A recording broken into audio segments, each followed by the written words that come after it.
Bonjour, c'est Hankook, j'espère que tu vas bien. En tout cas, moi, ça va. Alors, comme tu le sais ou tu le sais pas, l'alimentation représente 60% des gains musculaires en musculation. Donc, elle est tout aussi importante que l'entraînement et le repos. Donc, pour ça, tu as les macronutriments et micronutriments qui interviennent de manière très importante. Alors, les aliments d'origine végétale, animale ou mixte sont destinés à apporter de l'énergie au corps.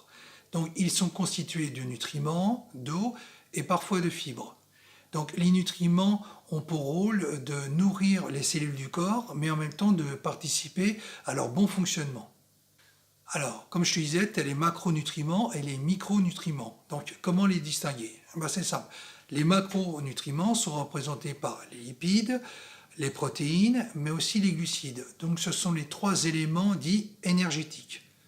Et ensuite, tu as les micronutriments qui sont représentés par les vitamines et les minéraux. Donc, ils ne sont pas énergétiques, mais ils ont un rôle fonctionnel pour l'organisme. Donc par rapport à ça, le besoin en nutriments varie en fonction de l'individu, du sexe, de l'âge, mais aussi de la taille. Donc on va commencer par les macronutriments qui sont les substances énergétiques de notre corps. Donc on commence par les protéines. Donc les protéines sont le constituant d'acides aminés de notre organisme et possèdent plus d'une dizaine de rôles pour celui-ci. Un rôle structural, un rôle hormonal, donc transporteur de molécules ou encore protecteur du système immunitaire. D'ailleurs, le muscle est constitué de protéines, donc ça veut tout dire quant à son besoin justement d'absorber une certaine quantité de protéines. Donc, pour les gens qui ne font pas de sport, le taux de protéines est de 0,83 g de protéines par kilo de poids de corps, donc ça c'est pour une personne sédentaire. Alors, évidemment, quand tu fais du sport, ton besoin en protéines augmente. Donc là, tu peux aller jusqu'à 3 grammes par kilo de poids de corps lorsque tu es en construction musculaire. Et bon, après, si tu es en sèche, tu te doses à 2,2 grammes, voire 2,5. Alors, l'idéal, c'est comme tout, c'est de toujours varier ses apports protéiniques. Ensuite, on passe aux lipides. Donc, les lipides, qu'on appelle également acides gras essentiels ou graisses, sont les macronutriments les plus énergétiques avec 9 calories au gramme. Alors, on les a souvent diabolisés et c'est un tort parce qu'ils sont essentiels à notre organisme et ils composent nos membranes cellulaires, mais ils ont aussi un rôle de transport. Donc, vitamines liposolubles, hormones, et en même temps, c'est un précurseur hormonal, notamment pour les hormones sexuelles. Alors, dans le langage commun, on trouve des bonnes graisses, mais aussi des mauvaises graisses. Donc, parmi les mauvaises graisses, donc, tu as les acides gras saturés, donc qu'on trouve dans la charcuterie, la restauration rapide, le beurre. Tu as les acides gras trans, donc qui sont d'origine industrielle et qui provoquent l'apparition de maladies cardiovasculaires.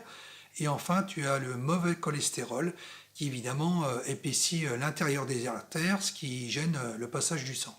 Alors à l'inverse, tu as les bonnes graisses qu'on appelle acides gras insaturés ou polyinsaturés. Donc c'est précisément les oméga 3, les oméga 6 avec modération ou de temps en temps les oméga 9. Mais bon, la liste ne s'arrête pas là, elle est beaucoup plus conséquente. Ensuite, on passe aux glucides. Alors, dernier macronutriment et non des moindres, les glucides. Alors, ils constituent la source principale d'énergie pour l'organisme sous forme de glucose. Alors, ils ne sont pas dits essentiels parce que le corps peut les synthétiser sous forme d'autres molécules. Donc, à l'inverse des protéines et de certains acides gras essentiels. Donc, par rapport à ça, on distingue les glucides complexes et les glucides simples. Alors, les glucides complexes, on les trouve surtout sous le terme féculent, mais ils sont également présents dans les céréales, mais dans les produits également de panification.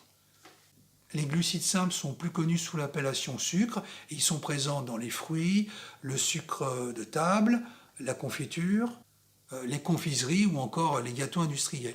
Ensuite, on passe aux micronutriments. Donc, les micronutriments regroupent principalement les vitamines et les minéraux. Ils agissent à de très faibles quantités, mais malgré tout, ils sont vraiment des atouts nutritionnels. Alors, pour les vitamines, tu as deux familles de vitamines. Tu as les vitamines hydrosolubles, c'est-à-dire solubles dans l'eau, et tu as celles qui sont liposolubles, c'est-à-dire solubles dans les graisses et les lipides. Alors, tu as les vitamines A, D, E, K, donc qui sont des vitamines liposolubles, mais qui sont présentes dans notre alimentation. Alors, à contrario, tu as les vitamines du groupe B et du groupe C qui sont des vitamines hydrosolubles. Donc, il faut savoir que les vitamines ont un rôle primordial dans la régulation de notre organisme parce qu'elles participent à de nombreuses réactions internes.